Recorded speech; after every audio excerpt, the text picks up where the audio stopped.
victory or death. Everyone remembers the famous line of William Barret Travis's call for aid before he and close to 200 other Texas rebels fell at the Alamo. It's a phrase that has echoed down through the past to the present day as a cry of defiance. During the early months of 1836, it served as a warning. Victory had not come for the audacious young Travis who had been a firebrand in lighting the blaze of this current conflict. It had not come for Fannin and his men. Death had been served up to them, and the way things were progressing, it was death chasing at the heels of the Texas families flying towards the Sabine. And for Houston and his army, it was death or failure that hounded them as they withdrew. Only victory could save the cause. Victory or death hung in the balance, and the needle was significantly pointing towards one more than the other. By December 1835, Santa Anna had committed himself to personally leading the Mexican army in its mission to drive the foreign troublemakers and pirates from Texas. Also that month, Sam Houston had issued a call to raise a 5,000-man army to defeat him. Just a few months later, by the end of March 1836, things were going great for Mexico. The same could not be said for Houston and the Texians. Now, no one could be blamed if they thought the Texian experiment with revolution was headed towards disaster. The fleeing families slogging towards the safety of the United States apparently held this belief. Houston wanted them to join together and converge with him. Together, the people of Texas could form a unified force against Santa Anna and the Mexican army. Instead, they kept running away as Houston withdrew and called on the men of Texas to stand as men willing to fight and die for their freedom. March 17th found Houston and his army at Burnham's Ferry near LaGrange. He had gained members to his party, and the Texas army now numbered close to 600. Frightened settlers were traveling also, trying to stay ahead of the Mexican army. It was a grim time. On the 9th of March, riding from Burnham's Ferry, Houston had instructed Edward Burleson and J.C. Neal to unite in directing Fannin on where to move and concentrate. Houston was depending on Fannin and his men to confront the Mexican army. On the 11th, Houston had arrived at Gonzales to find 374 men available for the army and received news of the fall of the Alamo. He had been assured before going there that there would be 700 men there for him. Men were still arriving, and a couple of days later he had over 400. In the settlements, people were saying that he had 1,000-man army at Gonzales with which he would whip the Mexican army. He had wanted 5,000. 400 was a long ways from 5,000. He dispatched his instructions on that day to Fannin to move from Goliad. Fannin was to move towards Victoria after blowing up La Bahia Goliad. Now, Houston was back at Burnham's Ferry and awaiting news of Fannin while needing to move east. Houston not only needed to get his army moving, he also had the fleeing settlers to assist. When the soldiers and settlers were across the Colorado River, Houston had the ferry destroyed and set up camp downstream at Beeson's Crossing. It was here that he considered taking a stand against the pursuing Mexican army. It was also here where he received word of Fannin's surrender. He had been counting on those extra men. Without them available as an auxiliary, he retreated from General Joaquin Ramirez y Sesma and his force of about 700. Some reports and accounts say that it was only the elderly and the sickly among the men of Texas that did not turn out. Houston's repeated urges for aid suggest otherwise, as do the communications of others, such as President Barnett, who issued the following declaration to the people farther to the north. In March 1836, Barnett sent this proclamation: "Fellow citizens, the enemy is advancing upon our borders, their hands still warm with the blood of our gallant brothers slaughtered in the Alamo. In the name of Texas, I exhort you citizens of Red River to repair with alacrity to the field and to chastise the audacity of the invader. Your brothers of the sea coast and the interior are in arms, and we confidently rely on our ability to sustain this portion of the Republic. The enemy threatens us with a speedy conquest, and conquest by such an enemy imports an indiscriminate extermination. Citizens of Texas, your all is at stake.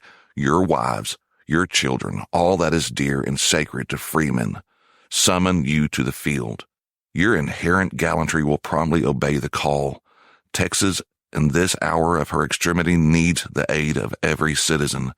Let none prove recreant, and all will prosper. The enemy knows and dreads your prowess. They depend on numbers. We, in the justice of our cause, the approbation of our God, and a high preeminence of national character. Citizens of Red River, the war in which you have a common interest with all Texas has hitherto been conducted without your aid. It now devolves upon you to bear a portion of its burdens. Your patriotism is not doubted. Your courage and ability are fully appreciated by your fellow citizens. Let the enemy experience the one and feel the other. One bold, united exertion of our strength, conducted with skill, will bring the contest to a speedy and glorious termination, and peace, fortune, and independence are the certain results. David G. Burnett, President of the Republic of Texas. Burnett's call did pay off, because some men from the Red River area girded their loins and marched south to join Houston. Now, the Texans left the bank of the Colorado for the Brazos River on March 26th. Late on the 27th, they arrived in San Felipe. It was here that Mosley Baker and Wiley Martin, captains in the Army, presented Houston with their refusal to withdraw anymore, and Houston rewarded them with the assignments of Baker guarding the crossing at San Felipe and Martin guarding the Fort Bend crossing downstream. Houston and the rest of the Army covered only about 20 miles over the next 3 days, marching upstream. Finally, they set up camp on the west side of the Brazos across from Jared Gross's plantation. They remained there for 2 weeks, drilling, reorganizing, and increasing their supplies of food and other provisions. The men wanted to know what Houston's plans were. When were they going to fight? The people in the settlements and the government also wanted to know what Houston's plans were. He wrote Thomas J. Rusk, the Secretary of War, on March 29th, the following concerning his conduct and his decisions. From a camp near Mill Creek, 29th March, 1836, to General Thomas J. Rusk, Secretary of War. Sir, on my arrival on the Brazos, had I consulted the wishes of all, I should have been like the ass between 2 stacks of hay. Many wished me to go below, others above. I consulted none. I held no councils of war. If I err, the blame is mine. I find Colonel Hockley of my staff a sage counselor and true friend. My staff are all worthy and merit well of me. There was on yesterday, as I understood, much discontent in the lines, because I would not fall down the river. If it should be wise for me to do so, I can cross over at any time and fall down to greater advantage and safety. I apprehend, in consequence of my falling back, that the enemy may change their route to Matagorda. I ordered all the men residing on the coast and those arriving from the United States at or south of Velasco to remain and fortify at some safe point, and on yesterday I sent Colonel Harcourt as principal engineer of the Army down to the coast to erect fortifications at the most eligible point of defense. I placed at his disposal resources of the lower country for its defense and protection. I pray God that you would get aid, speedy aid, from the United States, or, after all inducements, we must suffer. I hope today to receive 90 men from the Redlands. I cannot now tell my force, but will soon be able. The enemy must be crippled by the fights they have had with our men. I have ordered D.C. Barrett and E. Gritton to be arrested and held subject to the future order of the government. I do think they ought to be detained and tried as traitors and spies. For heaven's sake, Do not drop back again with the seat of government. Your removal to Harrisburg has done more to increase the panic in the country than anything else that has occurred in Texas except the fall of the Alamo. Send 50 agents if need be to the United States. Wharton writes me from Nashville that the ladies of that place have fitted out at their own expense no less than 200 men. If matters press upon us, for God's sakes, let the troops land at Galveston Bay, and by land reach the Brazos. Let no troops march with baggage wagons or wagons of any kind. Sam Houston. And a couple of days later, Houston sent more details to Rusk. From camp west of Brazos, March 31st, 1836. Sir, I have the honor to report to you my arrival at this point with a view to receive reinforcements and supplies. It is the best and nearest route to Harrisburg, or the Bay, at which I could have struck the Brazos, and it will prevent the whole country passing the Trinity. The force of the army has been greatly exaggerated, I have no doubt, but the deserters have spread a universal alarm throughout the country. I wish you to send flour, sugar, and coffee of pack horses to this point as soon as possible. Don't send by wagons, and let the pack horses be well hobbled at night. My horses and baggage wagons in camp give me all the care I have, except my general solicitude. One of my spies has just returned from a scout and reports that he went 10 miles beyond the St. Bernard on the road to Beeson's and saw nothing of the enemy. 2 others went on and said they would see the enemy if they had to cross the Colorado. Mr. E. Deaf Smith is out, and if living, I will hear the truth and all important news. For heaven's sake, do allay the fever and chill which prevails in the country, and let the people from the east march to the camp. Supplies are needed on the route from Nacogdoches to this point. The enemy would have been beaten at the Colorado.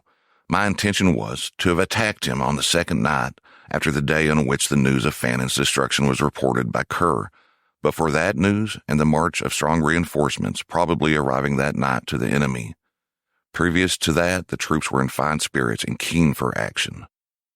The reinforcements promised to our army never arriving has kept us in a mood not so enviable as could be wished for.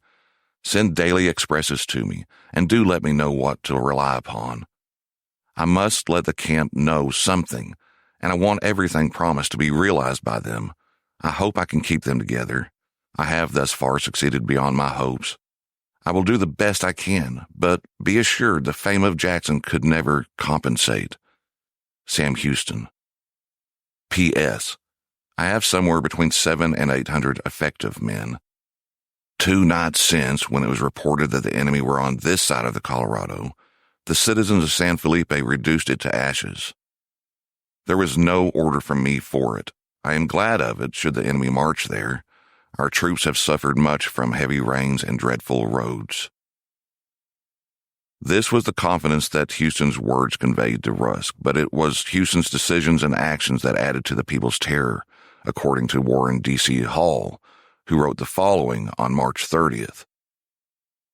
He sent this to Rusk also. He wrote, "Dear Sir, the retreat of General Houston has produced such a universal consternation in the lower country as to render it impracticable to carry on the fortification at Velasco. The inhabitants are all leaving the Brazos and refuses to render the aid necessary to defend the object. I now consider the Brazos as our frontier, and entirely exposed below to the enemy have therefore thought best to order all the current ammunition together with every missing words here, of public property to be taken around to the east end of Galveston Island, there to remain to orders from your department. I have the honor to be, very respectfully yours, Warren D.C. Hall, Colonel Commanding." George Washington Hockley, a Pennsylvanian by birth, was with Houston serving as the Army's Inspector General. He was the Hockley that Houston mentioned in an earlier letter that we just went through. On April 1st, he penned a description of the Army's movements to Secretary of War Rusk. In it, he said, "From the detention and crossing Mill Creek, the Army did not reach this encampment until last evening. It is now, however, in a secure and effective position with excellent water from a lake immediately ahead. and one of the most beautiful parts of the timber of the Brazos River, which is ahead of about 3/4 of a mile off in the road leading to Colonel Gross's ferry. The weather for the last 4 days has been wet, and the men have undergone great fatigue from that circumstance, and the road being in many places almost impassable for our wagons.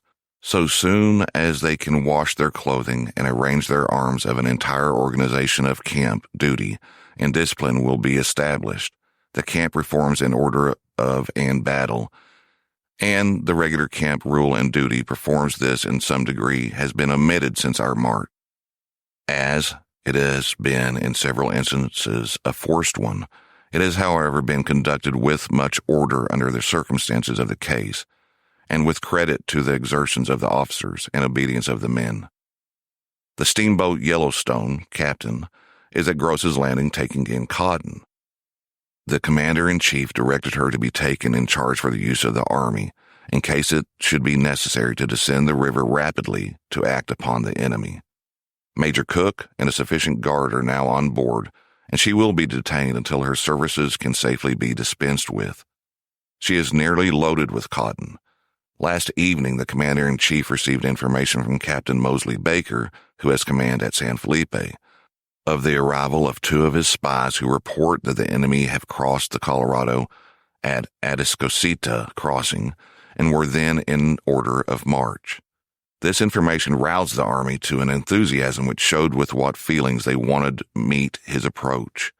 But later last night, other spies arrived at this encampment, who were also near that point, and from their report, the Major General is led to believe the enemy, should the report prove to be correct, he cannot reach this place, if such is his intention, for some days, from the situation of the roads and the starved condition of his horses and cattle. He has undoubtedly crossed the Colorado, about 80 men from the Redlands and all that have arrived, and what hope to entertain of aid from that quarter, it is impossible to say. The effective force now here is 750 to 800 men. 1 death only has occurred, caused by great exposure to snow and cold when crossing Mill Creek. The troops are in good health. And then after closing the letter, Hockley added, P.S. A few cases of measles have been reported, and a hospital has been established on the other side of the Brazos and the men sent over to it. And so that's the situation that Houston and the Army was facing at that point when they were at Gross's. Now, what Houston could do depended on the discipline, training, supplies, and increase in numbers of his army.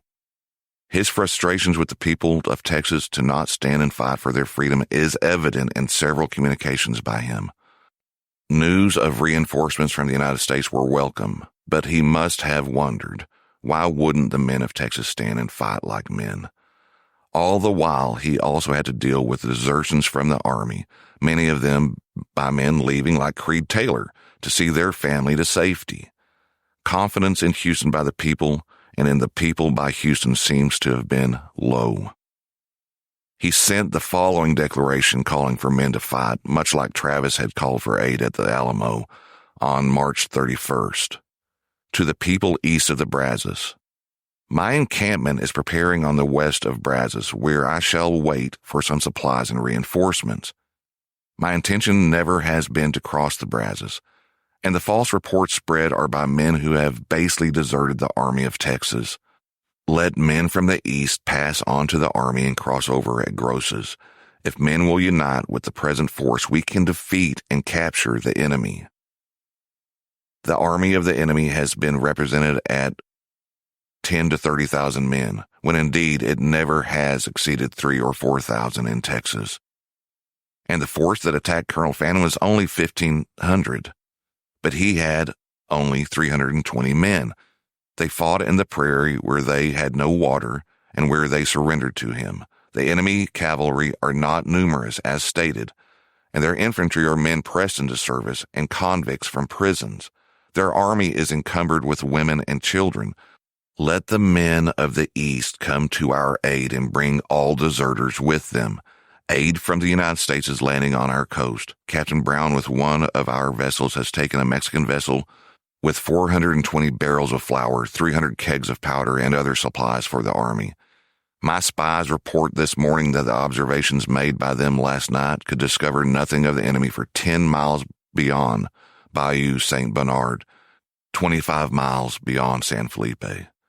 The citizens of San Felipe, when they heard it rumored that the enemy had crossed the Colorado, immediately set fire to their own houses and reduced the place to ashes. Let the people not be any longer in dread of danger if the men will turn out like men. Sam Houston, Commander-in-Chief.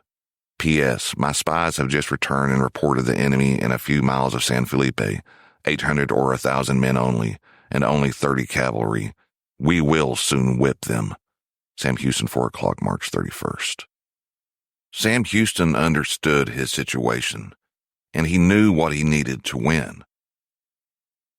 In addition to the pressures of leadership, he also heard from others concerned with his activities, wanting answers. Robert Triplett, who you might have not heard of, but who is perhaps best known for helping secure loans for the Texian government in 1836, using the lands of Texas as collateral, penned Houston an inspirational letter on April 1st.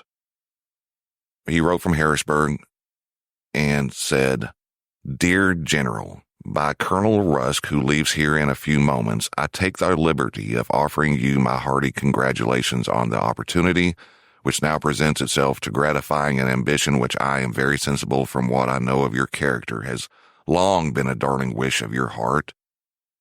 But you will give me credit for candor at the same time in acknowledging my own selfishness when I tell you that I have a national air half made, which cannot be completed until there is some preeminent hero whose chivalrous deed shall suffice to set off the song with a chivalric illumination.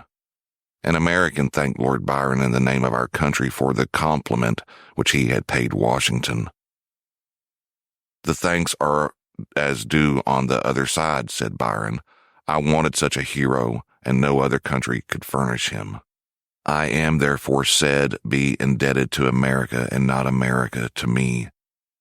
Without presuming to look for the case as parallel so far as I am myself concerned, you will yet allow me to say I want a hero for my song. Can you furnish him? Yours sincerely, Robert Triplett. Now, Houston assuredly would have liked to provide the answer that Triplett desired. But he had a lot to contend with. He needed men to fight. The weather was disagreeable to say the least, and the people were fleeing. That was all bad enough. He apparently also had to deal with Tories and turncoats. In a message to Wiley Martin, Houston sent the following on the April 2nd. Major Wiley Martin, Fort Bend. Dear Sir, I have just been informed that some individuals in the neighborhood of Fort Bend, and particularly part of a family by the name of Johnson, have openly declared that they are determined to join the enemy at the first possible opportunity under the protection of a white flag. You will please see intelligence in discovering the truth of this report, and upon its confirmation you are authorized and required to arrest them instantly and send them to the seat of government at Harrisburg, with a copy of the charges against them. We remain without much news of interest for a few days past. Our spies are actively engaged in, missing word, presumably scouting the enemy, who moves but slowly. A deserter invaded our camp from that of the enemy last night. He confesses information before me as to numbers, etc., and places beyond a doubt. The fact of great dissatisfaction being provident in his camp, and their great want of the necessities of life. They have no breadstuffs whatever, and beef very scarce.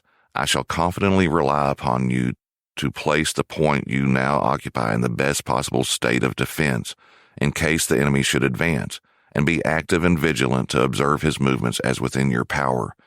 I have the honor to be your obedient servant, Sam Houston, Commander-in-Chief. Houston's exasperation kept growing, as evidenced in his April 13th message to the people of Texas, who, instead of rising to action, were fleeing.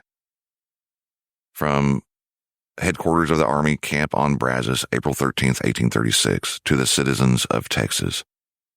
You have suffered panic to seize you, and idle rumor to guide you. You will now be told that the enemy have crossed the Brazos, and that Texas is conquered. Reflect, reason with yourselves, and you cannot believe a part of it. The enemy have crossed the Brazos, but they are treading the soil on which they are to be conquered. That he has not been already beaten has been caused by the tardiness of some and the apathy of others. The force of the enemy does not exceed 900 men. With a semblance of force sufficient to meet him, his fate is certain. If, then, you wish your country saved, join her standard. Protect your wives, your children, and your homes by repairing to the field where alone, by discipline and concert of action, you can be effective. The presence of the small force now in the field has divided his army. Our spies have once checked his career. Then march forward, and with the confidence of men determined to conquer, join the troops now in the field, and your enemy is certainly in your power. 20 men in number checked the force of the enemy in crossing the Brazos at Fort Bend. The rumor that is circulated about the Mexicans being on the Trinity was reported at the falls of the Brazos 3 weeks ago. A gentleman is in camp who says no enemy has passed there, so like other reports, it must be unfounded. Come and free your country at once and be men. Let those who are on the march advance to the army.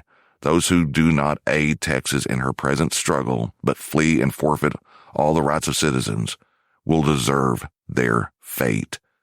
Sam Houston, Commander-in-Chief. Now, a few days previously, on the night of April 8th, David Thomas, the acting Secretary of War, wrote to Houston from Harrisburg.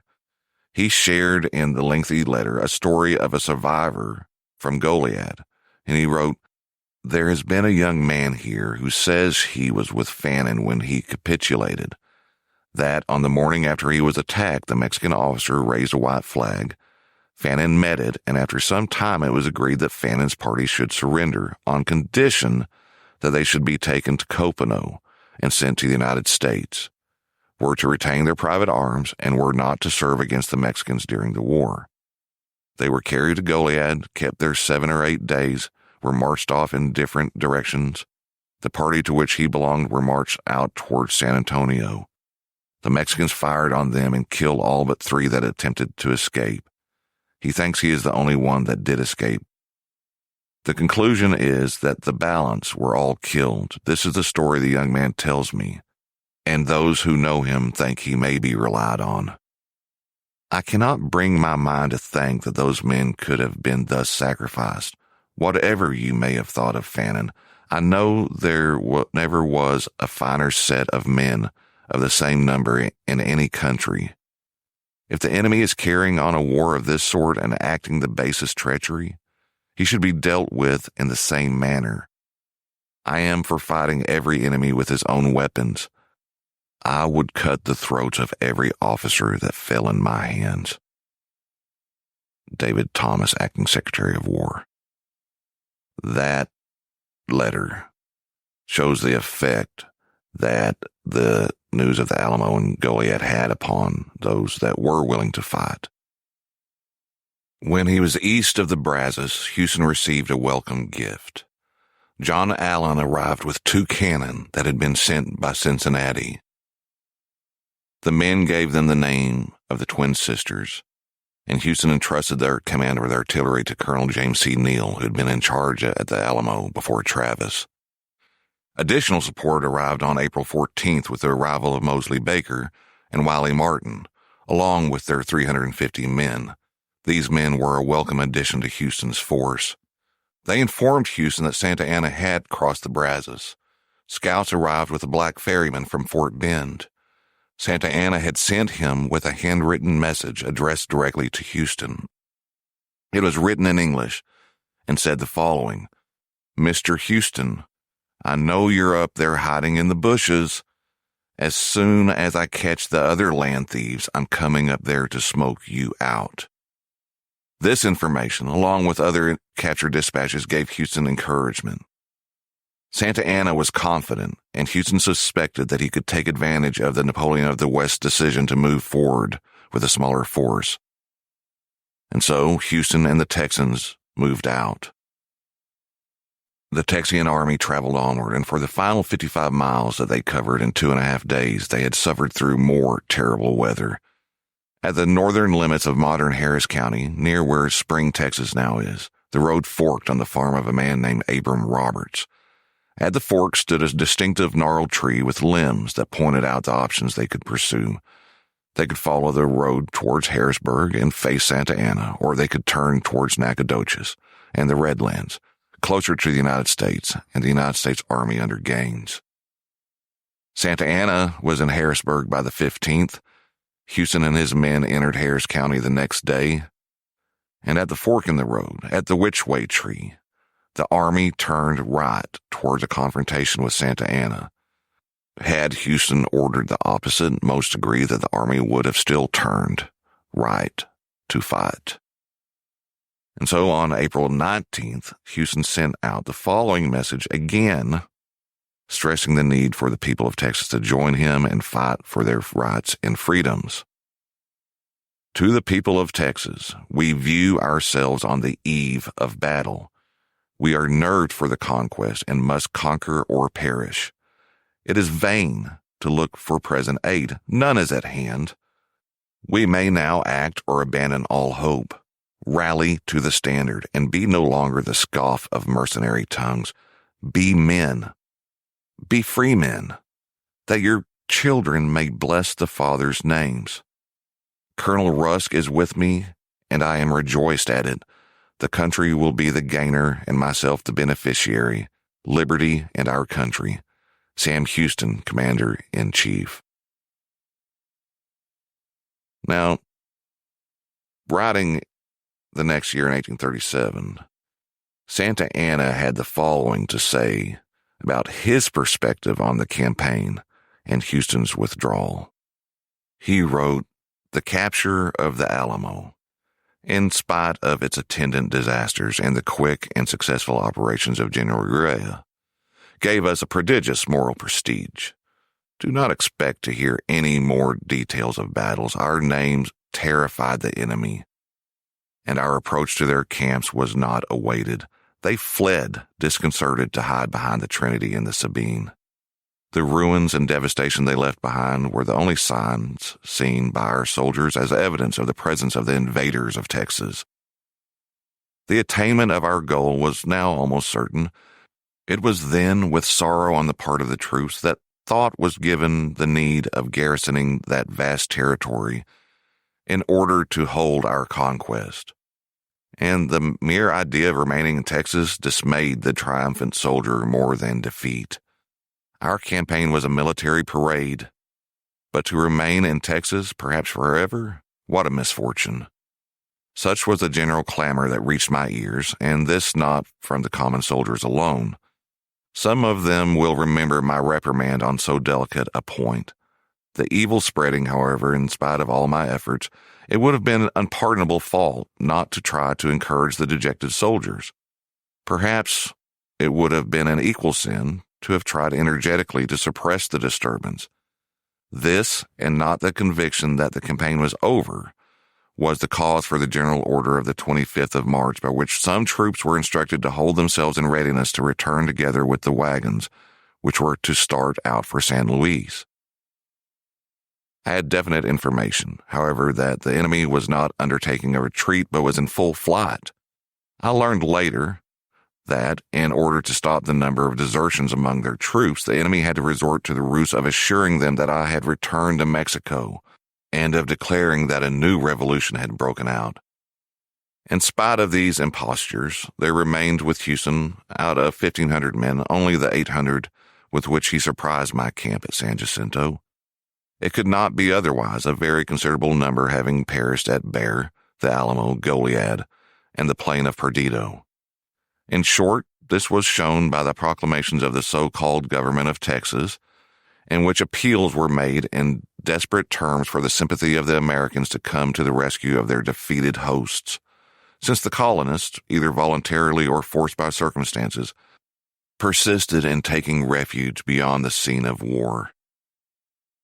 Santa Anna had divided his forces and pressed forward. He wrote, "At San Felipe de Austin, we found only the ashes of what had been a town, and it was now impossible for the army to encamp there without serious inconvenience." He then went on and took Thompson's Crossing, where colonists provided him with information that Houston and his men were seeking refuge in the thick woods above Gross's Crossing, and that the Texas government was at Harrisburg. Santa Anna wrote, "The president, the cabinet members of the so-called government of Texas, and the chief leaders of the revolution were gathered there, where a single blow would have been mortal to their cause. Such a blow depended on the rapidity of my movements, and it appeared to me, and I believe rightly, too important an opportunity to abandon or to allow to escape on account of our slow motion. I therefore decided to reach Harrisburg by forced marches without waiting for the rest of the army, for I really did not need it to attack a point entirely devoid of troops. We traveled all night, but the enemy fled immediately after I crossed the river, astonished at an advance they believed impossible, as some Texans later confessed to me. In spite of all my diligence, the fear that our blow upon Harrisburg might be frustrated was realized. The town was abandoned by the officers of the so-called government of Texas, and we found half-written letters that our sudden and unexpected approach did not permit them to finish. There were some printers that had remained at Harrisburg, and they informed Santa Anna that the leaders of the Texas government had fled to Galveston. They also assured Santa Anna that Houston's army did not exceed 800 men.